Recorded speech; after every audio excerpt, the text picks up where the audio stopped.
you're comfortable inside where you're working. Yeah.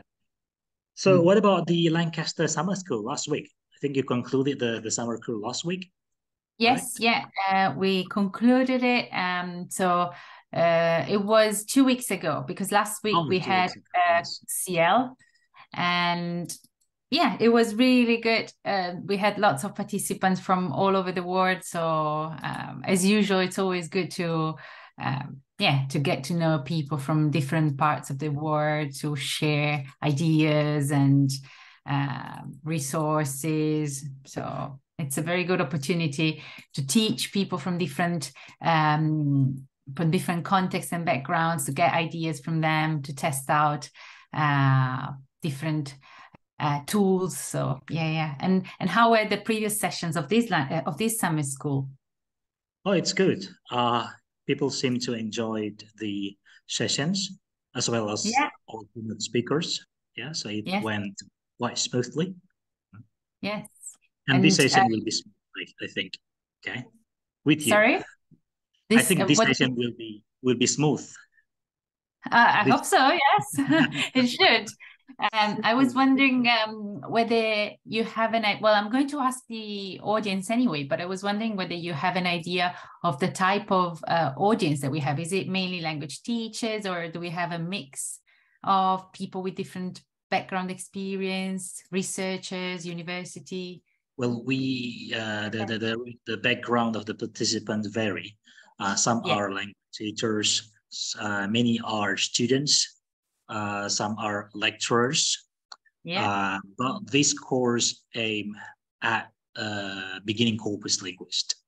It even yeah, assumes zero knowledge on corpus linguistics. of And that's why course. we have the first. That's why we have the first four sessions, because we teach participants about the basic corpus linguistics, how to design research question, which is based on corpus phenomena, and then how to do concordance, frequency list, and collocation, and how to query in the CKP web. Of course. Well, great. This is the And best audience then. all the participants, they can use CKP web shared account. So Yeah, if you want to demonstrate something using CKP web, they already have the account, so no worries. that's good. Okay, Perfect. Rafa, can we start now? Absolutely. Yes, Okay, please. so I will hand over the session to the moderators. Thanks. All right, check. Am I audible? Yes, you are. You're audible. Okay. Hello, everyone. Welcome to day 5, which is our final in Deep Schooling 2023. My name is Rosana Argandari with my partner, Cindy Nurrohma, and we will be your host for today's session. We thank you for your enthusiasm and patience from day 1 to today. In day 1, we have learned how to devise a corpus-based research questions. We have also been introduced to a number of office query systems by Dr. Robilo from Aston University, United Kingdom. In day 2, we have learned how to write various queries in CKP web with Dr. Andres Agomide from Universidade de Coimbra, Portugal. And Dr. Peter Coswhite was with us on the 3rd day with concurrences and frequency list sessions. And yesterday, we had an engaging sessions on collocations with Dr. Carolina Denistia, PhD. Today, we will have 3 sessions. First, we will listen to the Diponegoro special lecture from Dr. Raffaella Bottini, Lancaster University from UK, and the theme of her talk is lexical complexity in corpus research. Second, we will have an engagement session, and the schooling will be concluded by a closing remarks from Dr. Oktipa Harichandra as the head of English Department, Diponegoro University. And now let's start our first session. Let me say hello again to our keynote speaker, Dr. Raffaella Bottini. Hello, doctor. Are you ready to share your knowledge with us today? Absolutely. Looking forward to it. Thanks so much for inviting me. All right, great. But now, before that, can we all take picture together with our esteemed keynote speaker? So for dear participant, we please you to open your camera. Right, please. And we are waiting for some people to open their camera.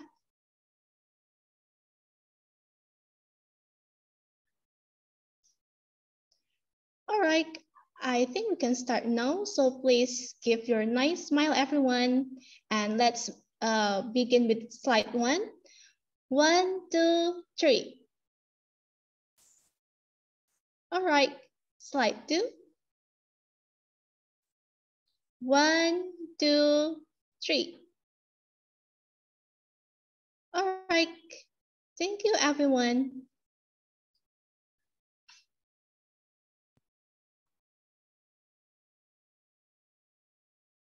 Okay, thank you very much, Cindy Nurrahma, and thank you very much, Dr. Rafaelina Botini.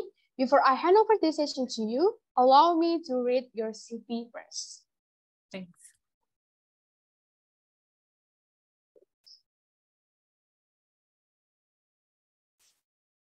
Please wait a moment, Dr. Rafaela Botini and participant.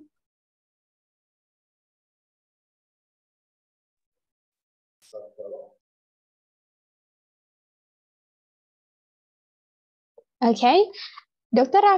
Rafaela Botini is a lecturer in Corpus Linguistics at the Department of Linguistics and English Language and a member of the ESRC Center for Corpus Approaches to Social Science, or CASS, Lancaster University.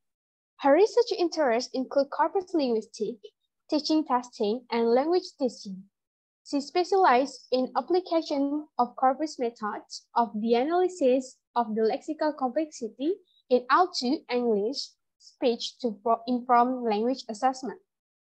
She has co-authored a book chapter on the statistics and the data visualization for the Routledge Handbook of Scientific Communications, and one on spoken learner corpora for Routledge Handbook of Corpora in English language teaching and learning.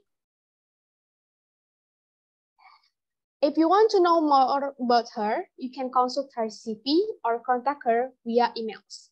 And now, I will hand over the session to Dr. Rafaela Botini. Dr. Rafaela Botini, over to you now. Thank you. So I'm going to share my screen. Okay, and then I'm going to display my slides. So you should now be able to see my slides.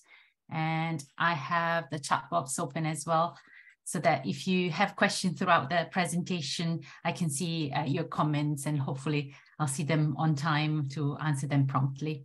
So, well, thanks so much, everyone, for joining this session. Thanks for the invitation. I'm really glad to be invited to well, share my research today. And so it's an honor to be part of this summer school. It's great to know that it's been successful so far, and I hope there will be other sessions at other summer schools in the future organized. So today I'm going to talk about lexical complexity in corpus research. It's my area of specialization.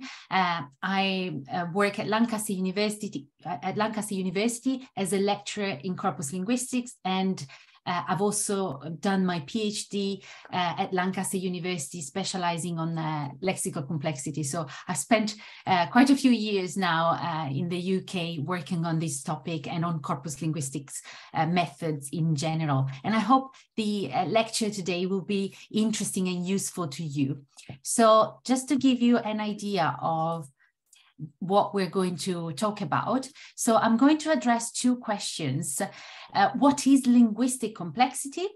And then how can we measure lexical complexity? And I'll give you some examples. I'll show you one of the tools that can be used to measure lexical complexity, but I'll also point you towards some of the other tools that are freely available and that you can explore further if you're interested in this topic. Then we'll have a look at two case studies to see how lexical complexity measures can be applied to research and to the analysis of language, and what are the actual applications and implications. So the first case study looks at lexical complexity in children's books. And the second case study looks at lexical complexity in L2 English speech. And throughout the presentation, please feel free to ask questions in the chat. As I said, I've got the chat box open on my screen so I can see your comments. And also, I will ask you to answer some questions at a certain point. So we will use Google Forms. I'll share with you a link so that you can give me some feedback throughout the lecture. And also, I will ask you some questions to know what kind of applications might be more relevant to your context and what could be useful to you so that we can personalize the talk. So let's start with, well, first of all, with some definitions. So what is linguistic complexity? So let's see if we can give a definition to this concept. Well, I'll first use a quotation from the German-American philosopher Nicholas Rescher, who defines complexity in general as a matter of the number and variety of an item's constituent elements, and of the elaborateness of their interrelational structure. So this is quite a complex definition of complexity, but actually, if we focus on it, we notice that complexity basically relates to the number of elements in a system, the variety of the elements in a system, how elaborate these elements are, and how they are interrelated, how they're linked. So, for example, the complexity of a language or of a language text is linked to the number of words that are used, so the number of elements that compose the text, the variety, so the diversity of the words, and also the relationship between these words. And I believe you've already discussed all these aspects, all these concepts with my previous colleagues when you talked about frequency lists, concordances, and collocations. So these are all aspects that are linked together in the concept of complexity. So then we can basically think about linguistic complexity we can think about linguistic complexity as the structure of a language or of a text in terms of its vocabulary, but also in terms of its grammar, as well as the relationship between grammar and vocabulary. So when we talk about complexity in linguistics, we usually make a distinction between lexical complexity, morphological complexity, syntactic complexity, and phraseological complexity. So as the words say, lexical complexity refers to vocabulary, morphological complexity and syntactic complexity refer to grammar, and then phraseological complexity refers to lexicogrammatical relationships, phraseology, collocations, formulaicity, so concepts that you discussed during the summer schools already, I believe. And also linguistic complexity, so that the notion of complexity is one of the components of the CAF framework or CAF framework. And you might be familiar with this. This is something that is used and mentioned and studied in studies on second language acquisition and in linguistics in general. And it's basically when we analyze complexity, accuracy, and fluency, especially when we analyze learner language and the language production of learners of a second language.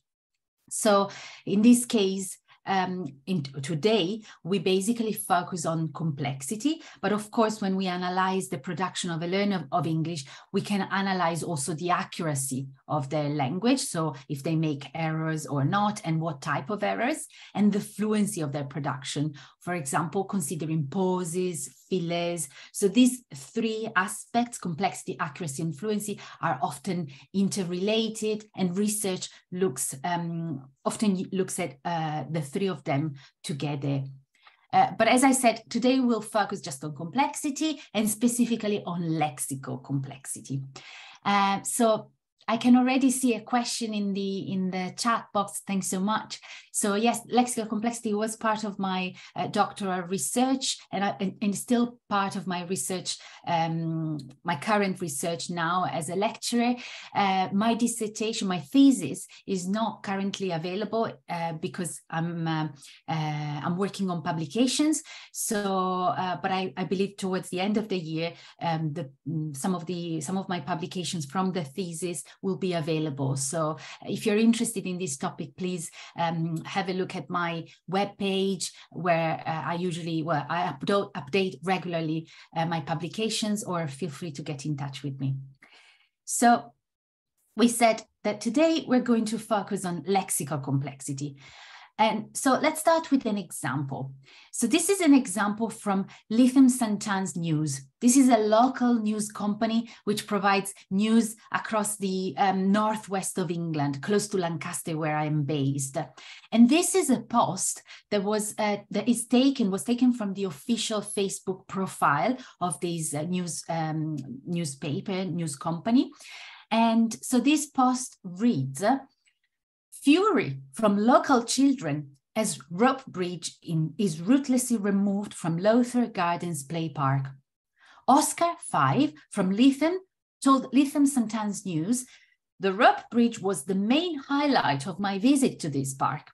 I am deeply disappointed as its removal, and I am just praying that it's a temporary measure. This rope bridge brought so much joy to the younger community, and I know I won't be the only one upset." Oscar added, "Let's hope it will be reinstated before the summer comes to a close." So what do you think is strange in this post? I'll just give you a few seconds and you can use the chat box. So having a look at these little text, this short text, what is it that is strange in your opinion?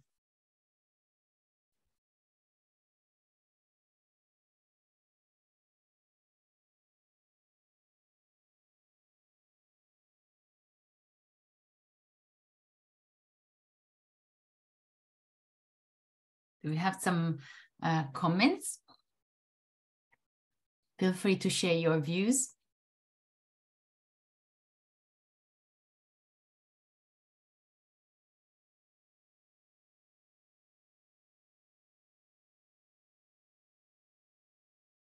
Interesting.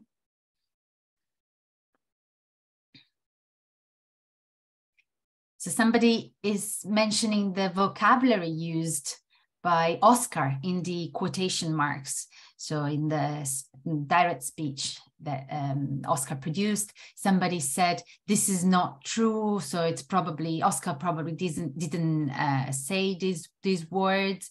The sentences and the vocabulary is complex, too sophisticated. Maybe ChatGPT said that. Well, that's a good guess. I'm not sure whether ChatGPT was already available when this post was uploaded. It was uploaded, as you can see from the bottom of the slides, last year, July 2022. So perhaps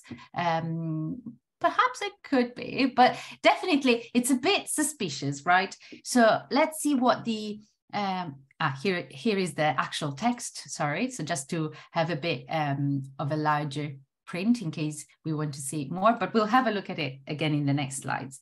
Let's have a look at some of the readers' comments that were posted below this message.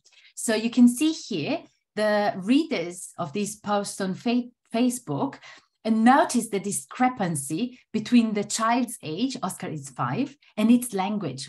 And the readers highlighted some features here. The reader mentioned some of the things that you also notice, that Oscar has a wide vocabulary for a 5-year-old, very eloquent, a very wide range of vocabulary.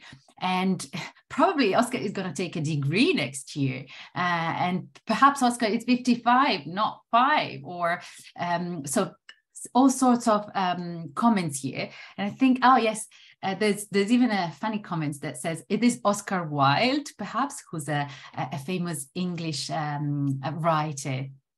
So, okay, we've got some comments here that highlight this discrepancy. So let's see if we can analyze the vocabulary used by Oscar. So here is the quote what Oscar said. So we can analyze the complexity or richness of the vocabulary used by Oscar when he says, the rope bridge was the main highlight of my visit to the park. I'm deeply disappointed at its removal, and I'm just praying that it's a temporary measure. This rope bridge brought so much joy to the younger community, and I know I won't be the only one upset. Let's hope it will be reinstated before the summer comes to a close. So of course, we can guess that we can probably imagine that this was perhaps written by the journalist and not really by Oscar, but how can we prove it? Well, as I said, we can analyze the complexity or richness of Oscar's language. So first, we can gray out all the repetitions in this utterance. So if we exclude the repetitions in gray and we just focus on the unique words in black, we can see the range of vocabulary produced, how diverse the Oscar's vocabulary is. And this is called lexical diversity. So the range of vocabulary produced. If we dig deeper, we can analyze some other features of Oscar's vocabulary. So for example, here in blue, you can see infrequent words in a reference corpus. And these are words that can be used to measure Oscar's lexical sophistication.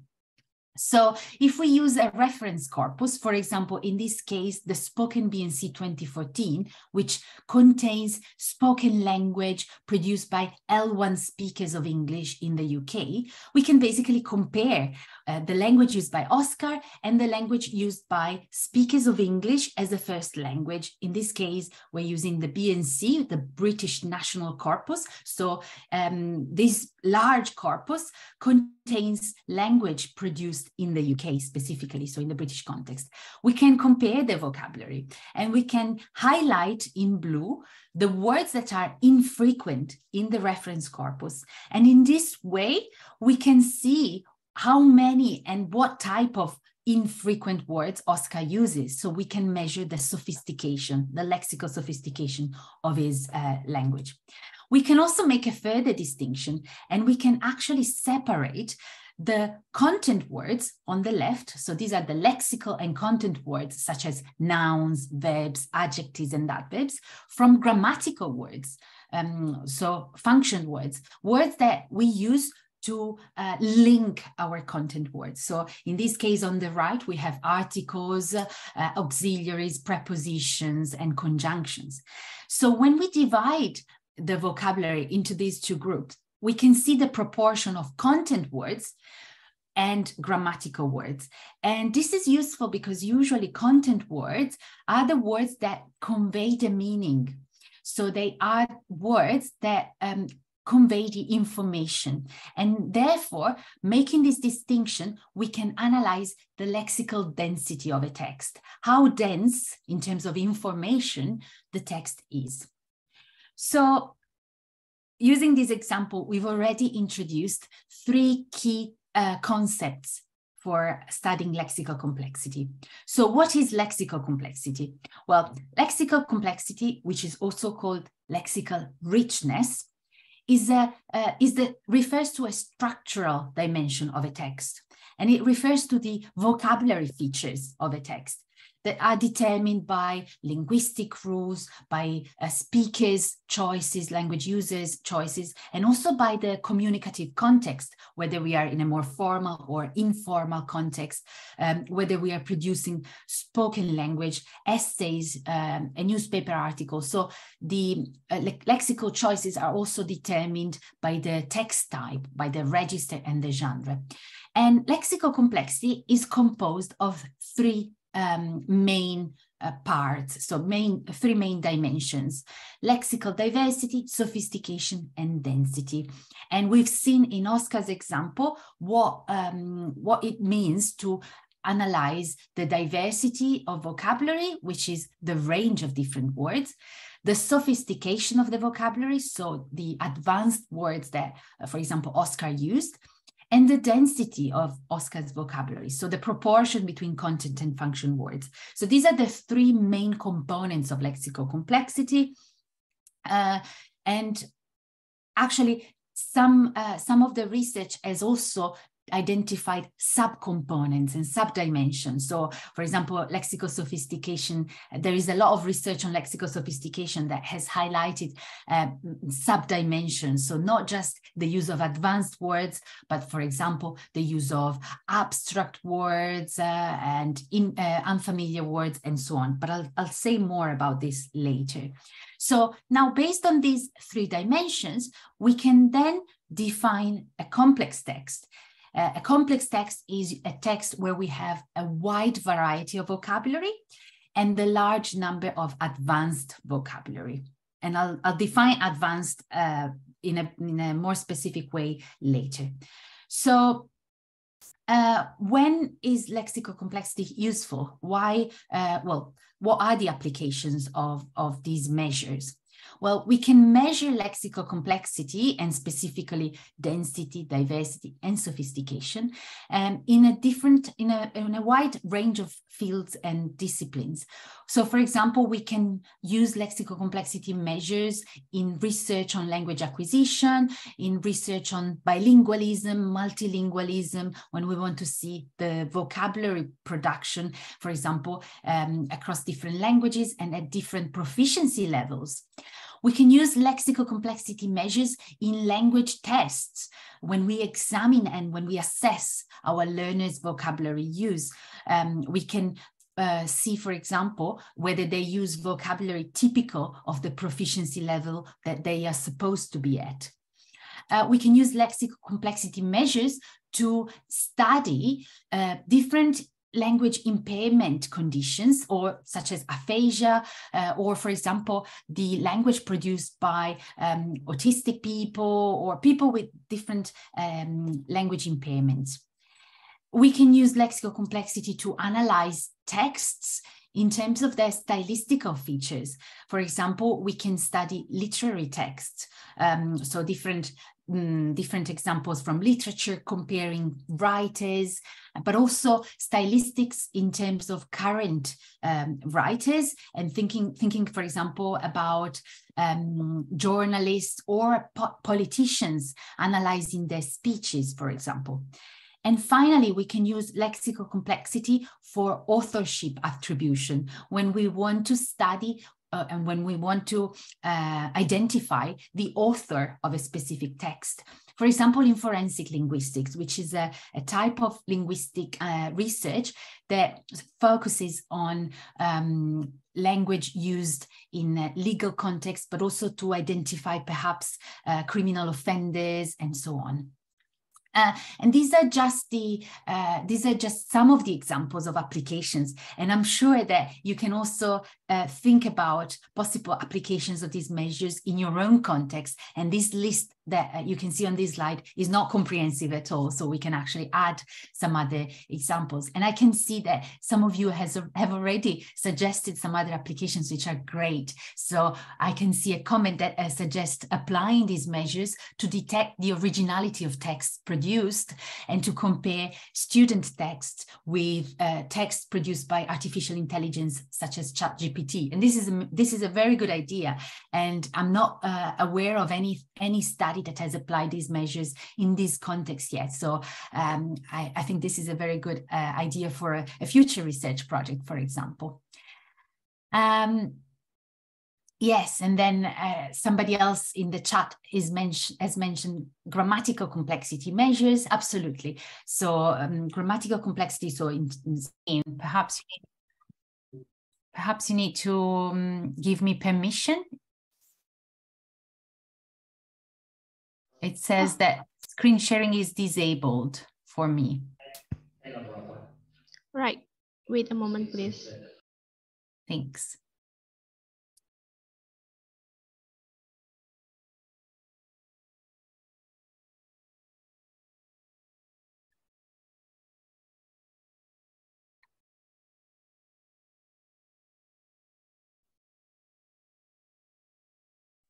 Sorry, Rafa, we're trying to resolve the problem.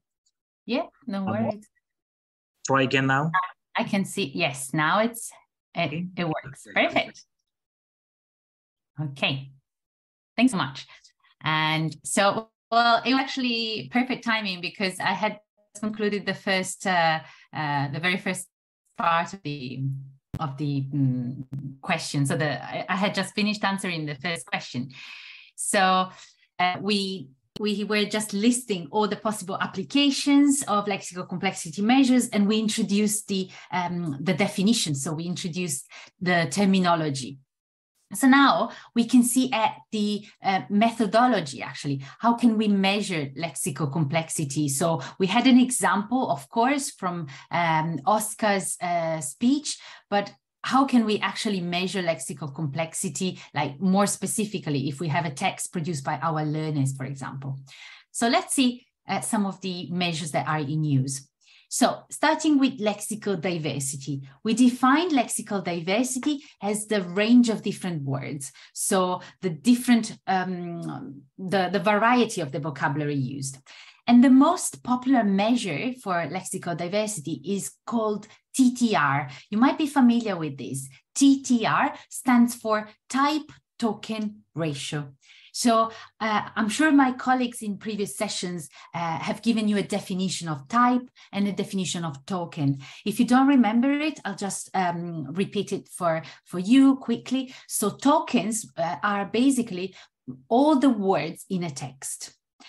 Types are all the unique words in the text. If you remember Oscar's example, at a certain point, we grayed out all the repetitions and we left only the unique words in black. So those unique words are types. If we consider all the words, the repetition included, then we measure tokens. And the type token ratio is basically just the number of types divided by the number of tokens in a text. And this is a very popular measure of lexical diversity.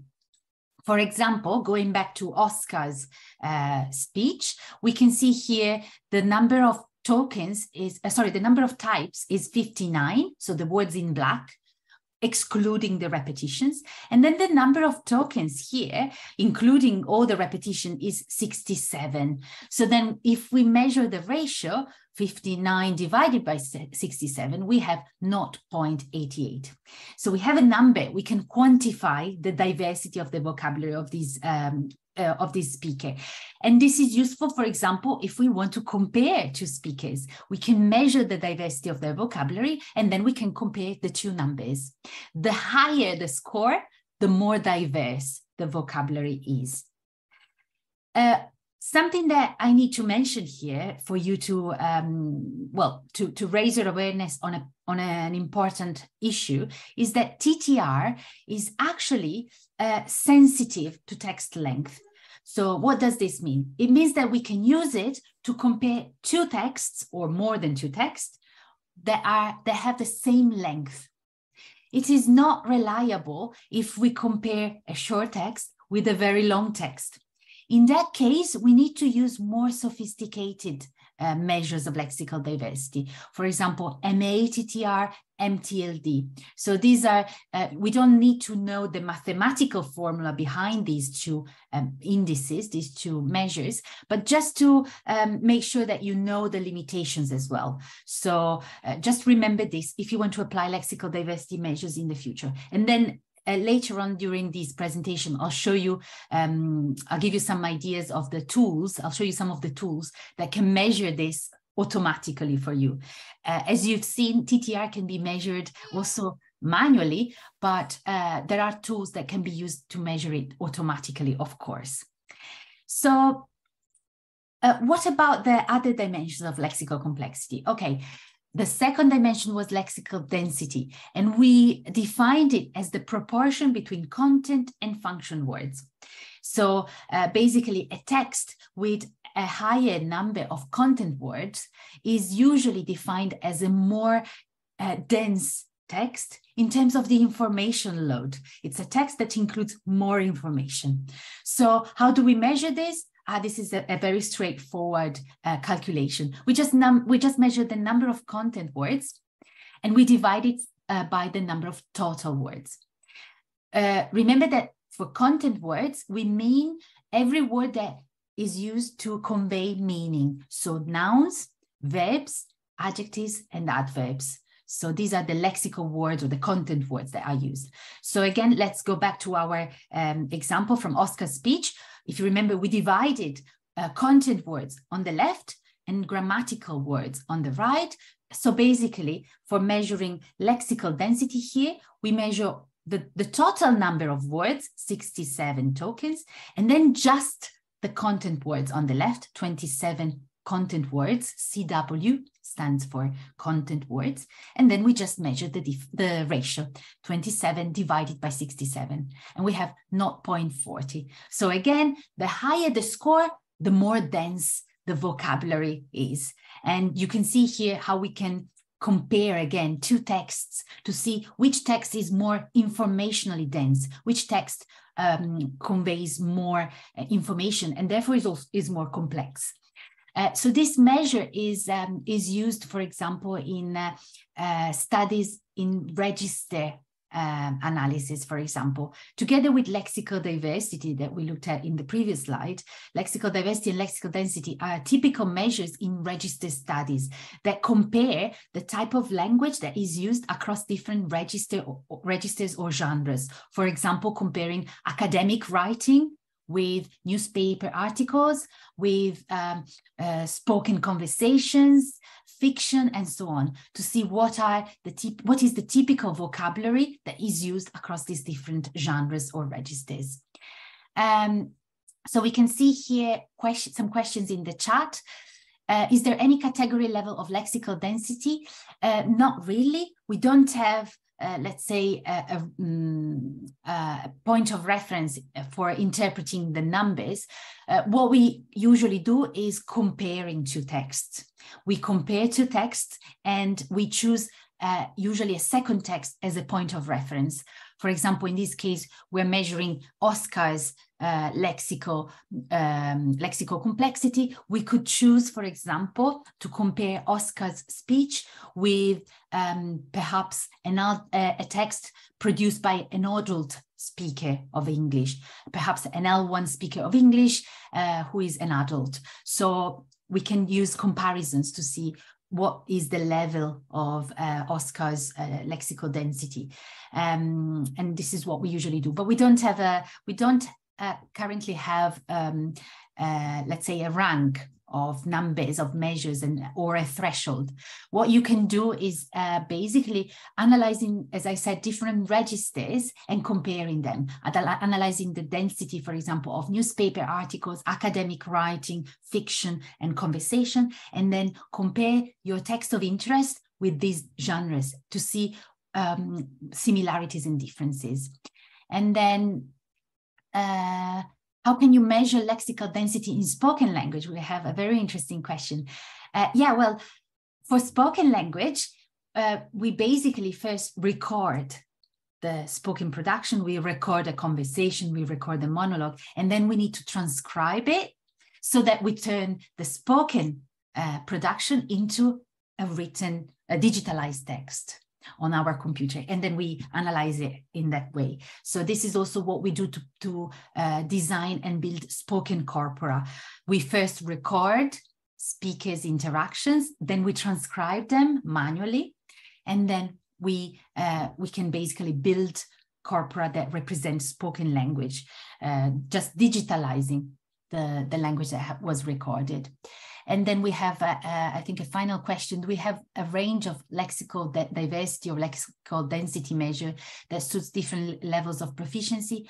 Not really. Again, we don't have a scale that indicates what level, what measure, or what score of lexical density and diversity is appropriate at each proficiency level, because that is register dependent. It depends on the register, it depends on the type of text. For example, in academic writing, the level of density of the vocabulary is usually higher, because in academic writing, we tend to convey a lot of information, a lot of specialized information. But in spoken conversation, for example, the level of of lexical density, the score of lexical density is usually lower because we don't tend to use such dense vocabulary, specialized and technical, because in spoken conversation, we usually use an informal register. We try to ask questions to our interlocutor, give feedback, repeat some words. So we don't have a scale to compare scores of lexical density or diversity. What we usually do is we compare the target text that we want to analyze with a point of reference, which could be an expert, like a text produced by an expert writer, or a corpus of academic writing, or a corpus of spoken conversation. So, and I'll mention the importance of choosing the reference, the point of reference later on. So I've displayed some of the examples of the measures for lexical diversity and density. The last component that is missing is lexical sophistication. And if you remember this, we defined lexical sophistication as the use of advanced words. But what do we mean by advanced? Advanced is such a subjective notion, a subjective term. So what are advanced words? So lexical sophistication is actually defined in different ways. The original definition says that sophistication is the proportion of relatively unusual words, so infrequent words. So based on this definition by Reed, we basically can measure lexical sophistication measuring the frequency of words. And imagine we have two texts, and we compare two texts. The text which contains more infrequent vocabulary is usually considered to be more sophisticated. However, as I mentioned earlier, lexical sophistication has also been defined as a multidimensional construct, because it doesn't only include the frequency of vocabulary, but also it includes phonological, orthographic, register-related features, polysemy, psycholinguistic properties of words, such as how concrete the words are, how familiar, how imaginable the words are, and the range of words, how they are dispersed across texts, whether they're specific of one single text or one single registers, or whether they're used across different texts and registers, and also n-grams, so combinations of multi-words. So research has focused on different components of lexical sophistication. However, for today, we'll just focus on the first part of the definition, so lexical frequency. Okay, right, we want to measure lexical sophistication looking at the frequency of words. Well, it's not such a straightforward measure then. We need to consider lots of elements at this stage. So we need to consider the lexical unit that we want to use. How are we going to measure our words? The reference corpus, so what I mentioned to you before, if we're going to measure the frequency of words, we need a point of reference, and we need to choose that carefully. And then the rating methods, the indices, so the mathematical formulae that we're going to use. And I'll briefly talk about each of these points. So in terms of lexical unit, well, first we need to decide whether we want to use the word family, or whether we want to use a lemma. So the previous speakers at the summer school should have mentioned this to you, should have explained what we need by word family and lemmas. Word families are a group of words that include all inflections and derivations of a word. Imagine we take the word train.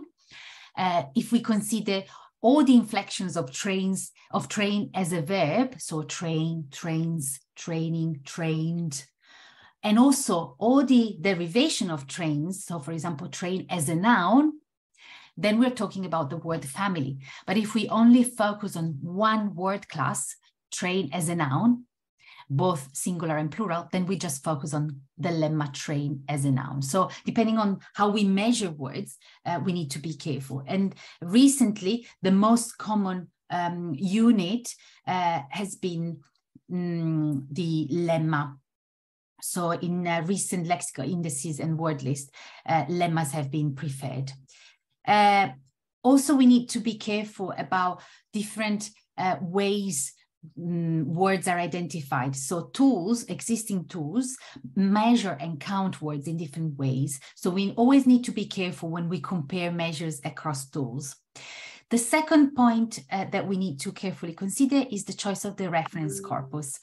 And sorry, I think I need to unshare my slides for a second, and because I can hear some, I had this open and I was getting okay, notification sounds from WhatsApp, so better to switch it off.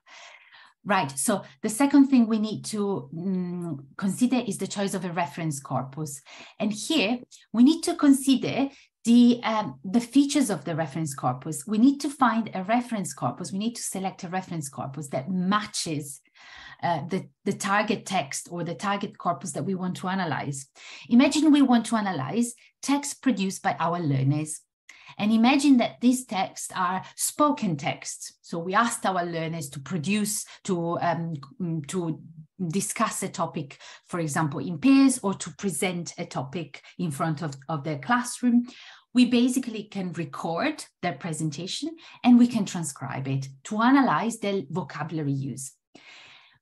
When we analyze their vocabulary, we need to compare it with a point of reference, the reference corpus. But of course, we need to choose a reference corpus that matches the target text that we want to analyze. If we want to analyze our learners' spoken production, we can't really choose a reference corpus that contains academic writing because there is a mismatch. So we need to select a corpus that represents spoken production so that we can see if the vocabulary that our learner is using is actually the typical vocabulary produced by other speakers of that language, perhaps expert speakers. So this is why it's important to consider the choice of the reference corpus. The reference corpus is important because we extract frequency scores from the reference corpus.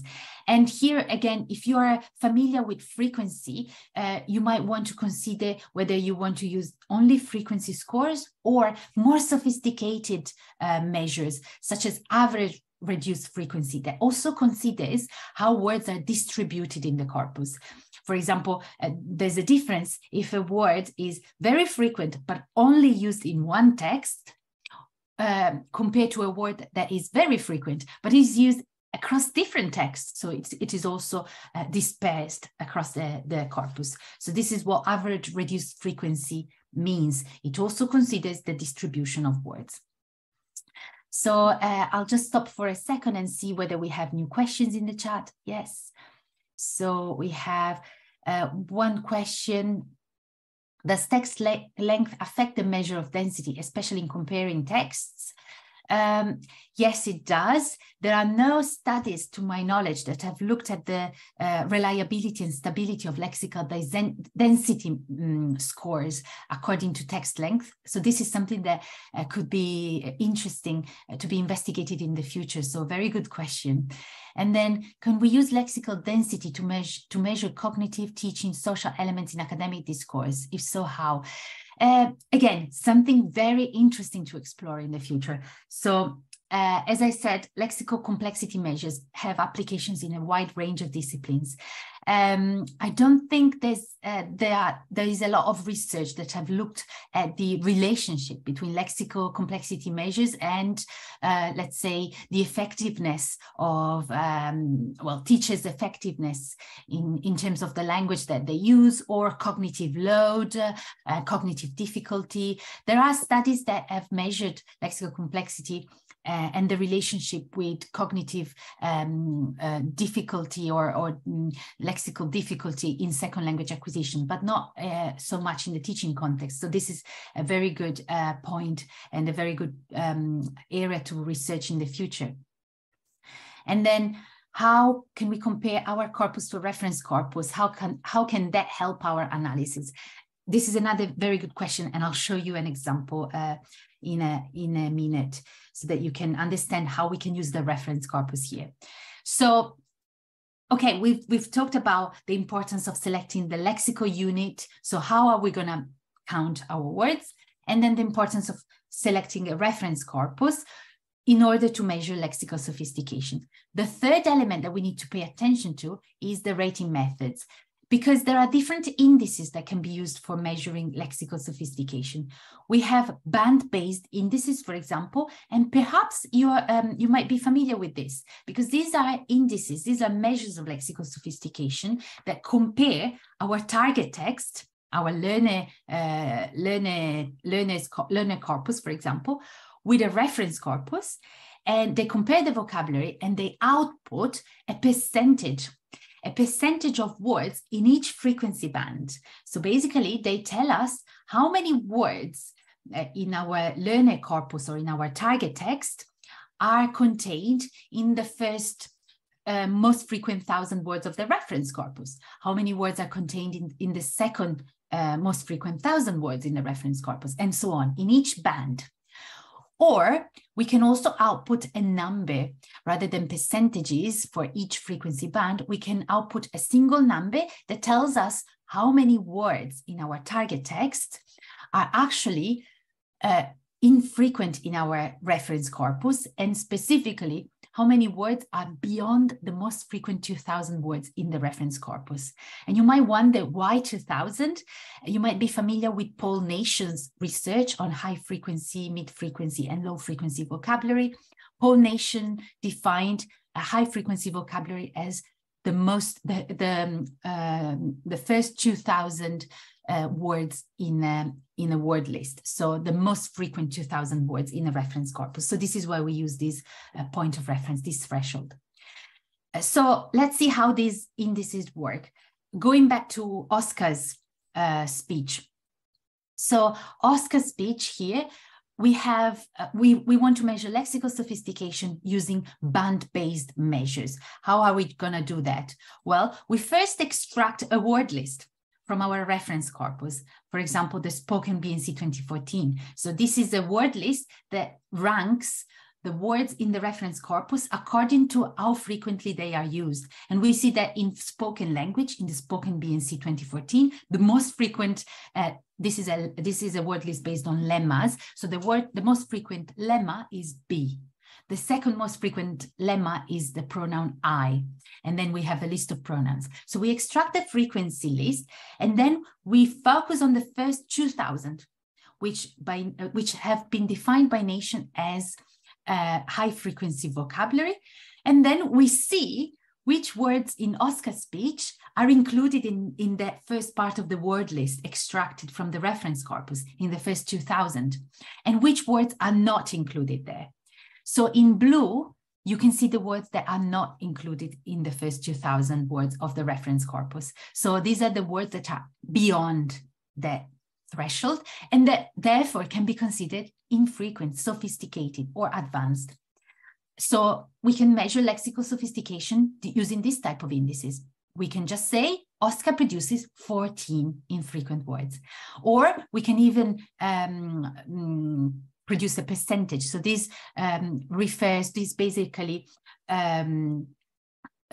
correspond to 20.89% of the frequency. So this we can output a percentage. So the number of this percentage refers to the number of sophisticated words in Oscar text. So what is the percentage in the text then?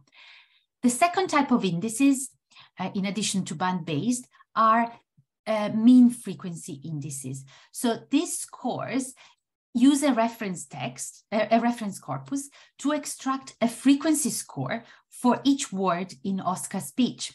So we basically use the reference corpus to extract a frequency value. And then we measure the average frequency of the whole text. Again, it's easier to see an example than to explain it. Again, let's go back to Oscar's speech. We basically extract the frequency value of every word from the reference corpus. And once we've done that, we can measure the mean frequency. adding up all the scores and dividing them by the total number of words in Oscar's text. And here we get the mean frequency score of Oscar's speech. And you can see here again a quantification of the sophistication that can be used to compare two texts. So in this case, the higher the score, the higher the value, the more frequent the vocabulary is. So the scale for interpreting lexical sophistication is the opposite compared to diversity and density. In this case, the higher the mean frequency score of a text, the more frequent the vocabulary is, and therefore the less sophisticated. So the scale is reversed. Okay, so at this point, I'm going to unshare my slides for, again, for a second. And I'm going to share with you a link in the chat because I'm curious about your experience. So I'm going to share two links here. Okay, copy, and I'm going to paste it in the chat. The first one is about you and your experience. So this link should take you to a Google form. You can see here displayed on my screen. And in this Google form, I'm just interested in hearing what your experience with corpus linguistics is. What is your job? Are you a student? Are you a researcher? And what of the previous topics that have been discussed in the summer school attracted your interest the most? And which of the concepts that I've presented so far you were already familiar with before today? So I'll give you just a couple of minutes to answer these questions, just clicking on the link.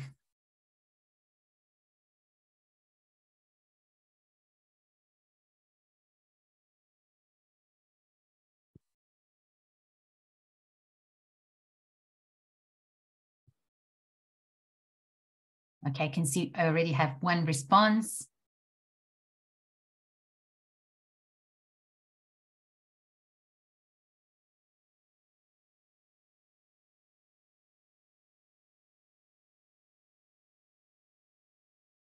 I'll just wait for a little bit longer.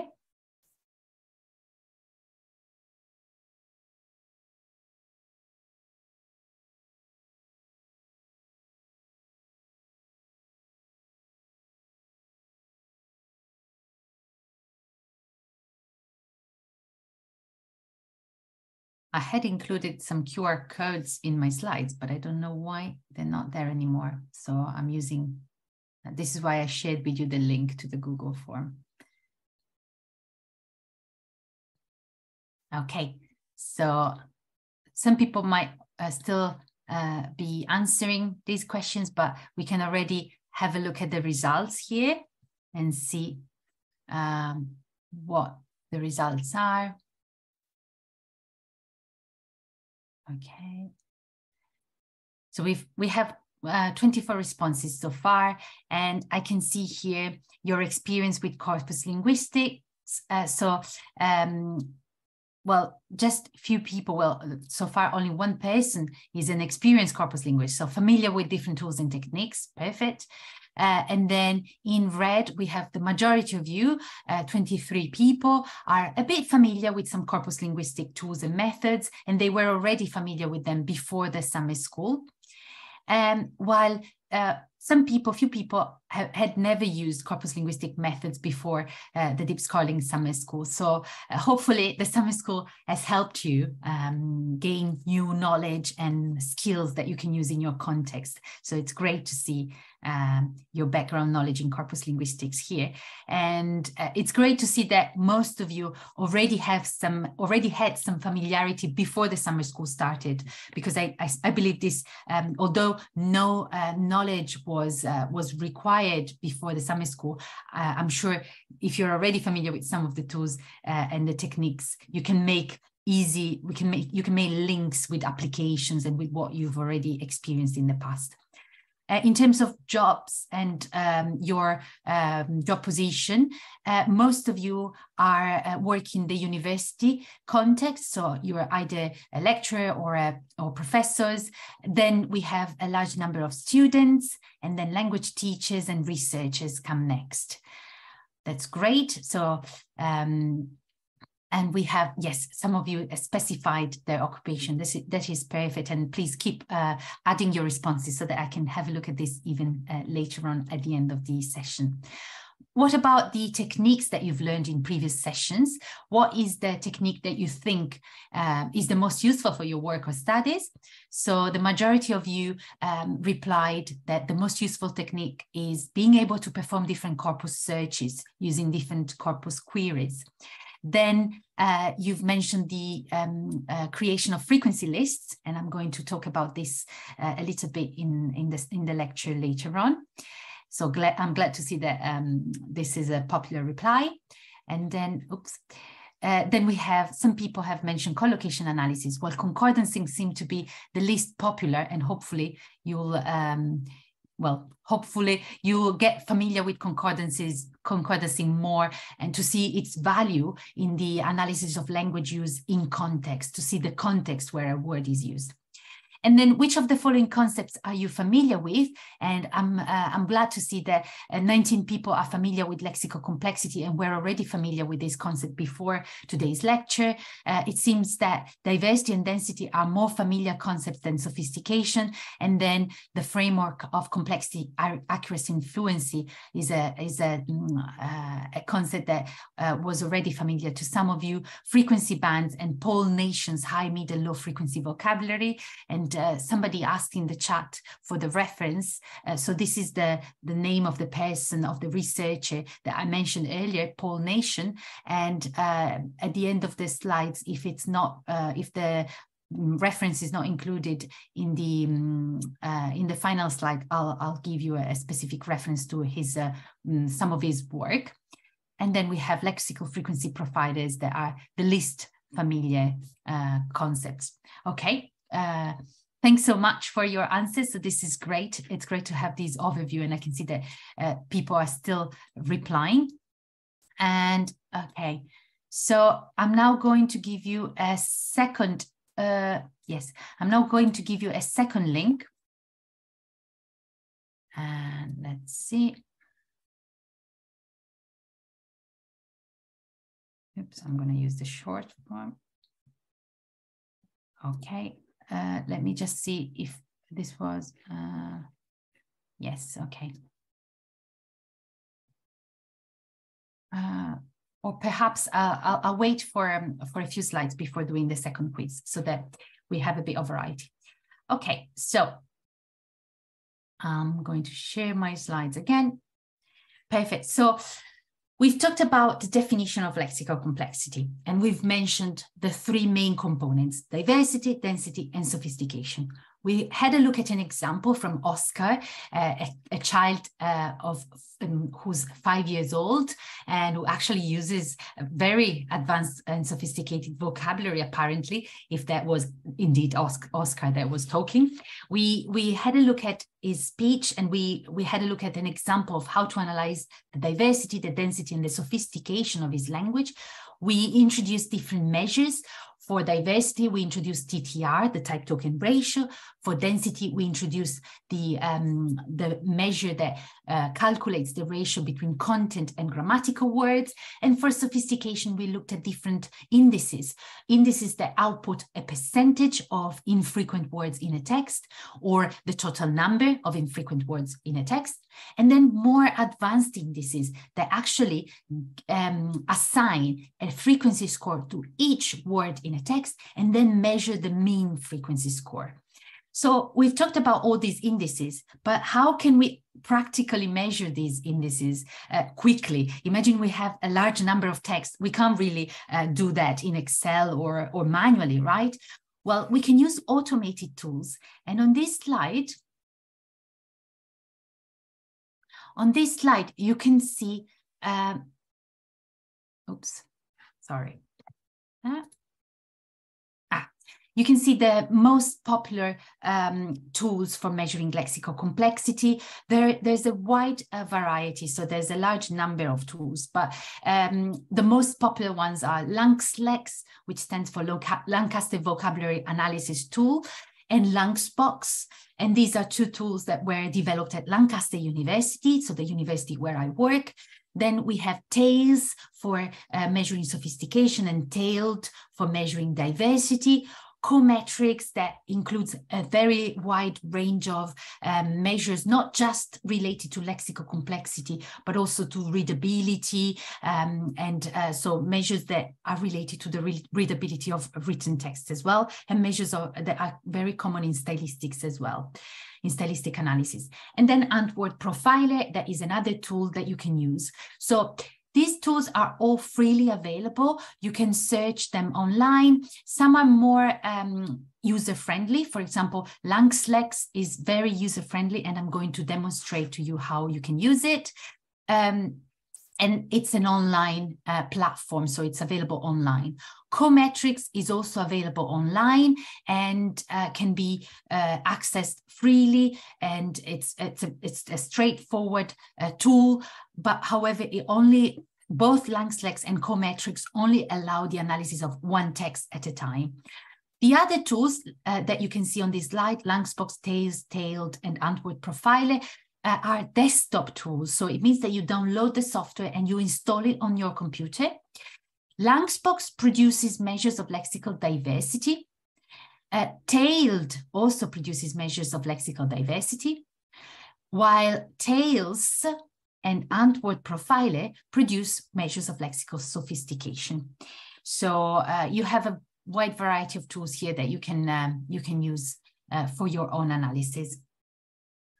Okay, so I mentioned to you that I was going to show you the use of one of these tools, and this is what is going to happen now. So we'll have a look at how Linguistics works. Linguistics stands for Lancaster Vocabulary Analysis Tool. And so it is based on, it is used for measuring lexical sophistication using a frequency list that was developed by Brezina and Gablazova. Actually, it uses two different frequency lists. Well, I'll show them to you in a second. So one of these frequency lists is called the New General Service List. And this is a list that was produced by Brezina and Gablazova in 2015. And here you see the reference of the article that introduces this vocabulary list. What did Brezina and Gablazova do to produce this frequency list? Well, first they started with two questions. Is there a core vocabulary in English? And what are the most frequent words in English? So based on this question, they reflected on the importance of these. They reflected first on the importance of these questions. So why are these important?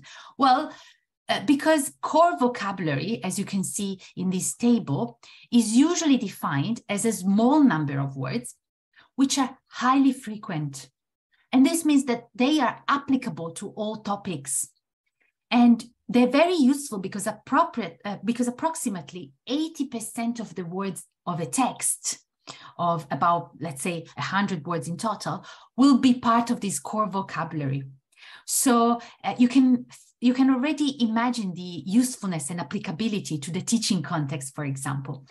The core vocabulary is the vocabulary that is so frequent that is found in all the texts that we present to our learners. So this is the vocabulary that we should prioritize and we should teach to our learners from the very beginning. In addition to core vocabulary, we have fringe vocabulary. So this is infrequent vocabulary. And this is usually a very large number of words that sometimes occur just once or twice in a corpus. So they're very infrequent and they're just applicable to a limited number of topics. They're very specific, very technical, and usually cover 20% of the words in a text.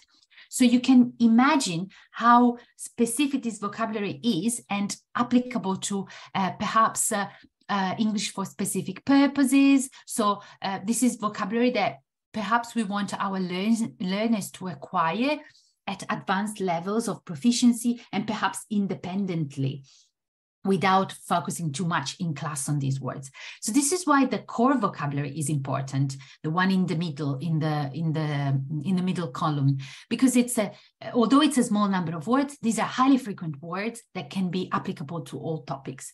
So what did Brezina and Gablazova do? Well, to find this core vocabulary, they compared 4 different corpora.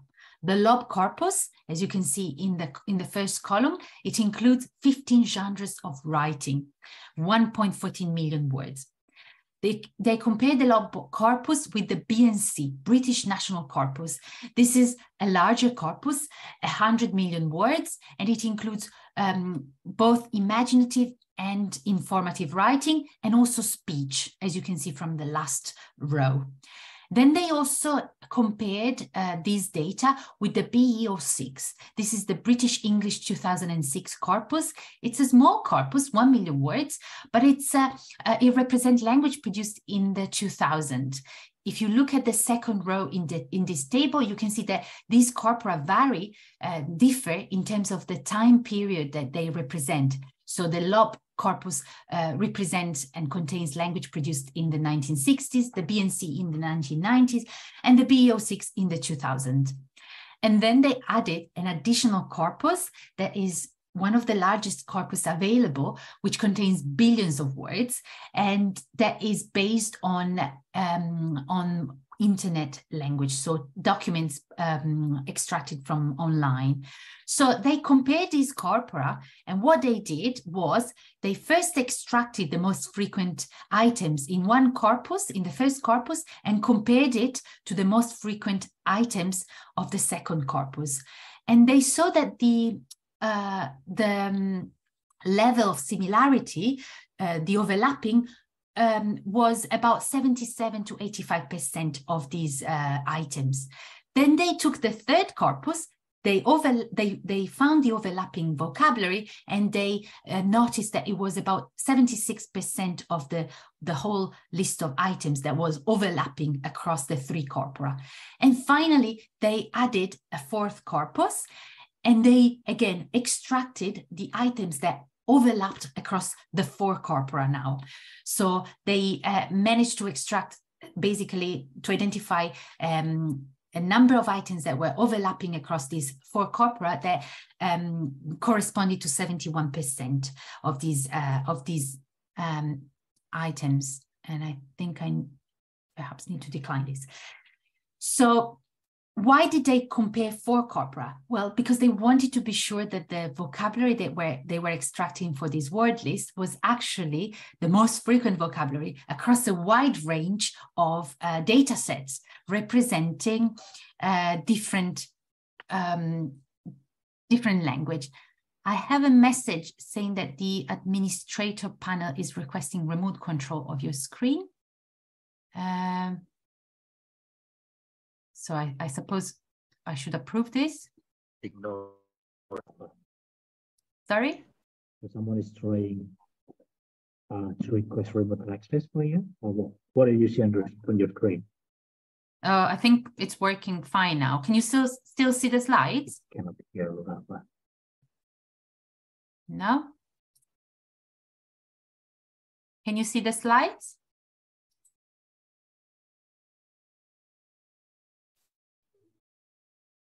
Let's see, I'll stop sharing and share again. Yes, I got a message that the administrator was asking for controlling my screen, but let's see, I'll share my slides again. Okay. So shall I decline now, perhaps?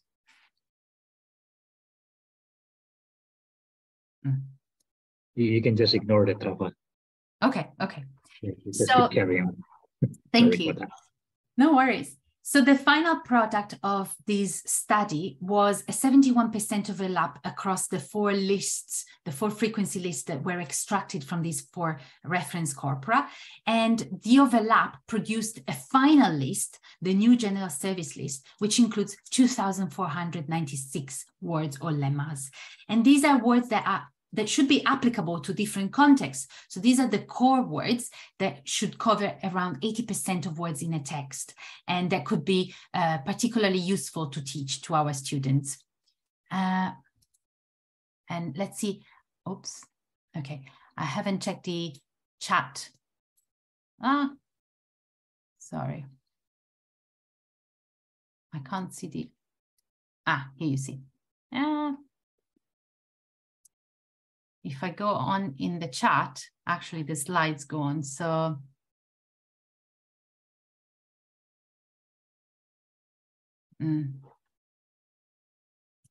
I think I need to, I can address probably the questions in the chat in a minute. So I'll finish this part and then I'll look at the questions, because it seems like I can't see I can't scroll down the chat so easily if I'm sharing my screen now. It was possible earlier on, but I guess there's something different now.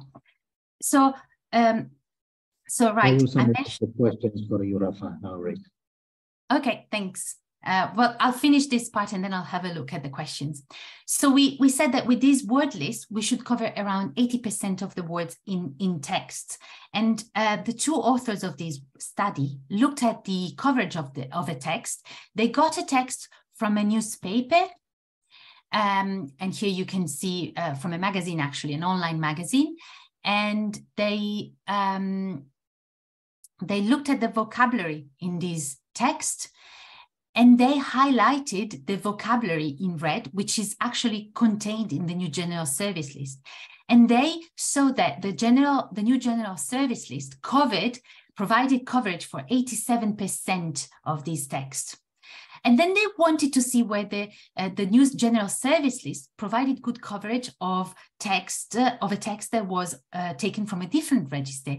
So in this case, they got the Universal Declaration of Human Rights. So you can imagine quite technical or formal vocabulary.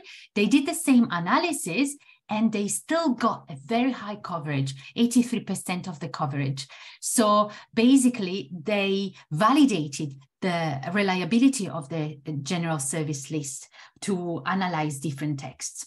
So I gave you this introduction because when we use this tool, LangSlex, Lancaster Vocabulary Analysis tool, we can use the new general service list that is integrated in it. You see the web link here, so the link to access the tool, and I'm going to copy it in the chat box in a minute. So when you access this link, you access the Lancaster Vocabulary Analysis tool, which, as I said, is freely available.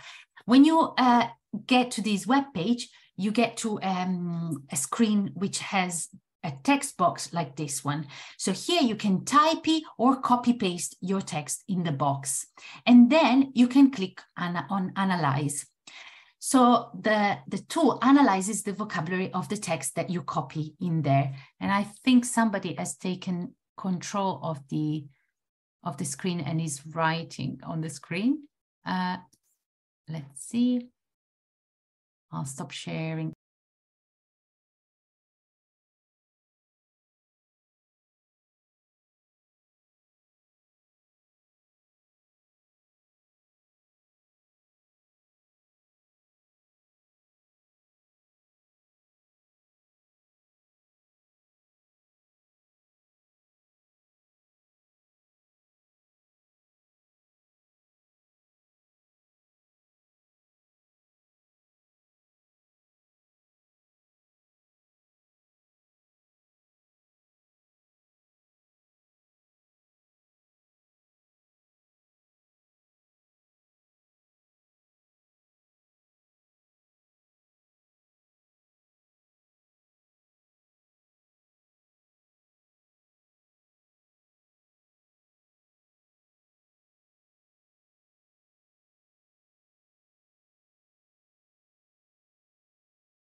this Zoom meeting because we have another session, which is now we would like to show you a recap video of our events, also some feedbacks from several participants.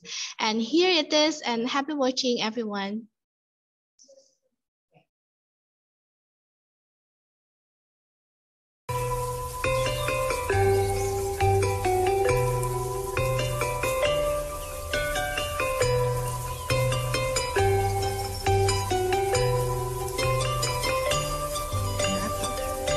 Let's say hello to Miss Jenny.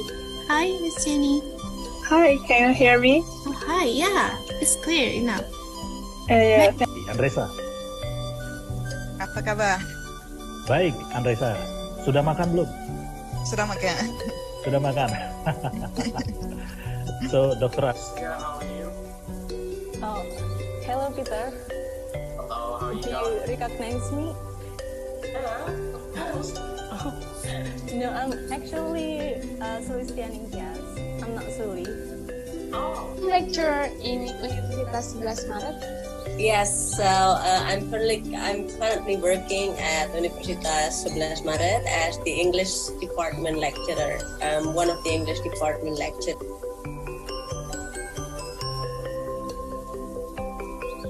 Assalamualaikum warahmatullahi wabarakatuh. This is Dr. Yusriya Al-Hawshari from Egypt, Diponegoro University.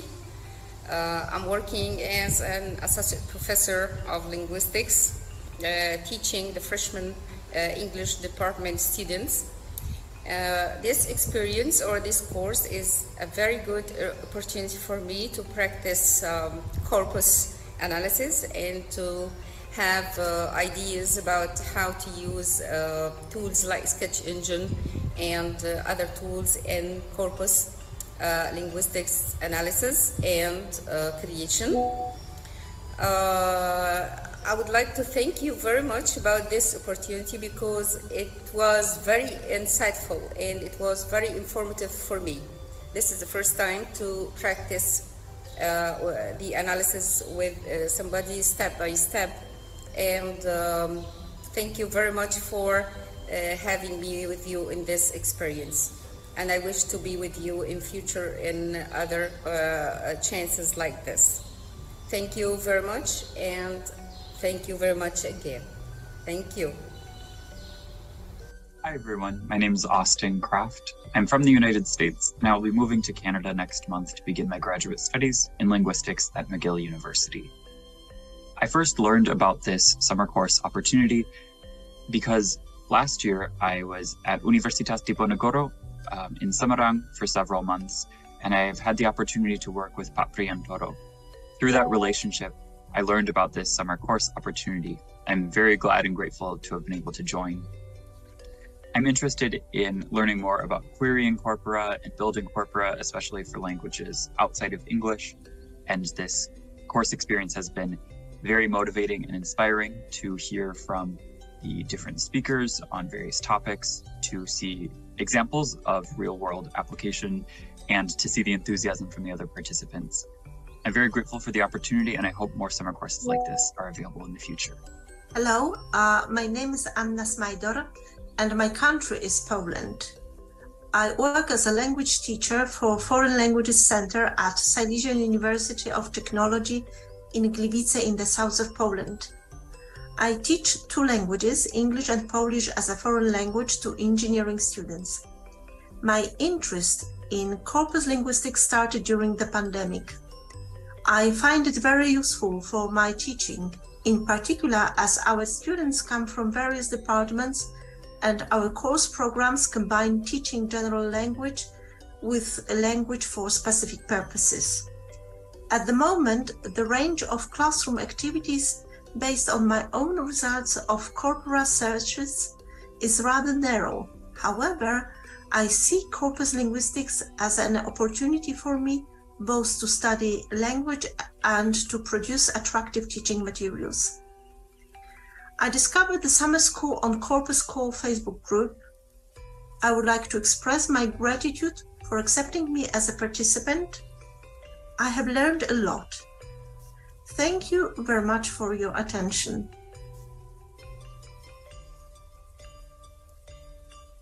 Good day, everyone. I am April Perez from the University of the Philippines. I learned about Deep Scoring 2023 through the internet while I was looking for summer school opportunities. I participated in this summer course because I am interested in corpus linguistics.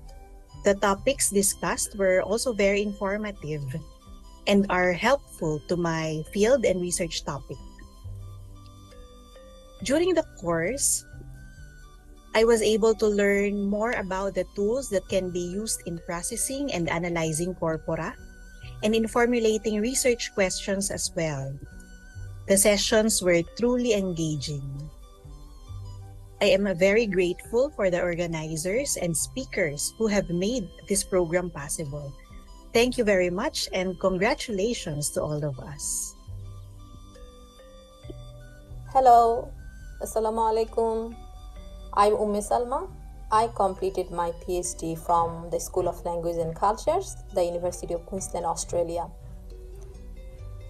I have been an assistant professor of English in Bangladesh, and now I teach English as a casual academic in the University of Queensland. I came to know about the summer course from LinkedIn, where Dr. Peter Crossway posted an announcement about his upcoming lecture in this summer course. I found the summer course very useful for me because as a post-colonial literary researcher, I want to build my own corpus, both in English and Bangla, and compare it with world Englishes. Thanks very much.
All right, thank you everyone. And now we are at the end of Deep Schooling 2023. We invited Dr. Oktifa Helichandra as the head of English Department, Diponegoro University, to conclude Deep Schooling. For Dr. Oktifa Helichandra, we offer to you now.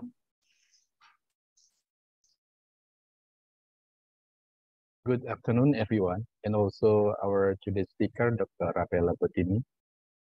We believe that during these 5 days, all of us have obtained faithful discussion. In this summer course 2023, whose main theme is linguistic corpus, we have learned a lot from the presentation and discussion session which are delivered by very interactive speakers who share their interesting work.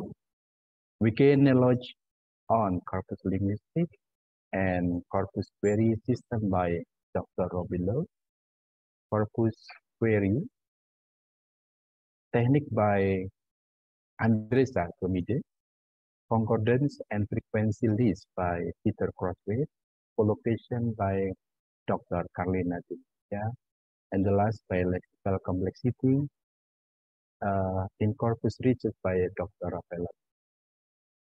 On behalf of the Dean of Humanities Faculty, Diponegoro University, we would like to say thank very much for having delivered such important material so that all of us can deepen our knowledge about the corpus and its application in corpus research.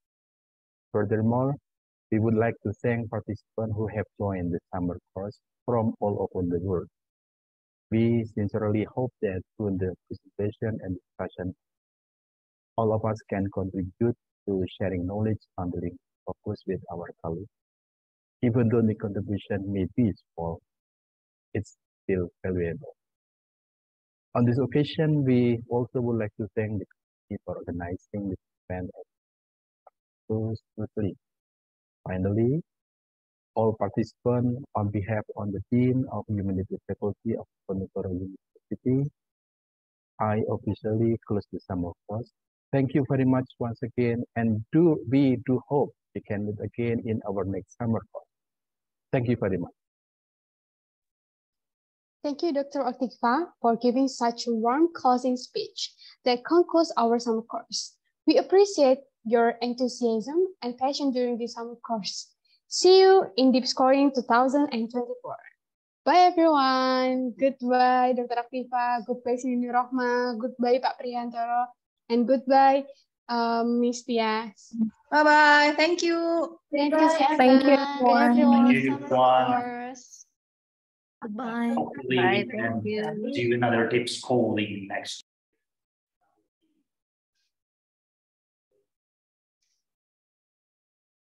Bye. Bye. Goodbye. See you in another change. Liliana, Ana, Nia, Dr. Yes.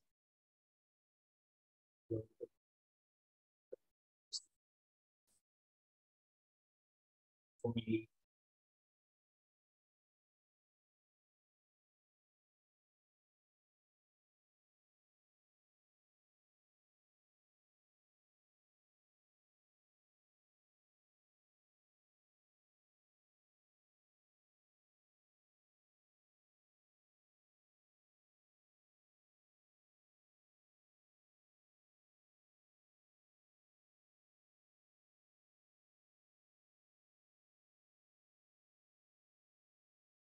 Bye.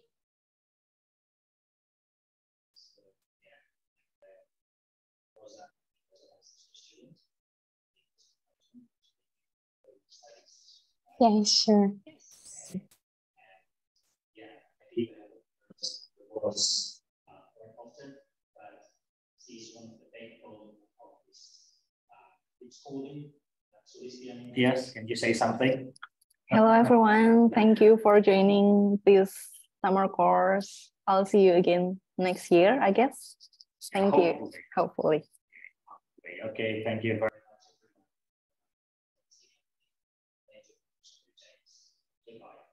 Thank you, everyone. Goodbye and see you next year. Bye, everyone.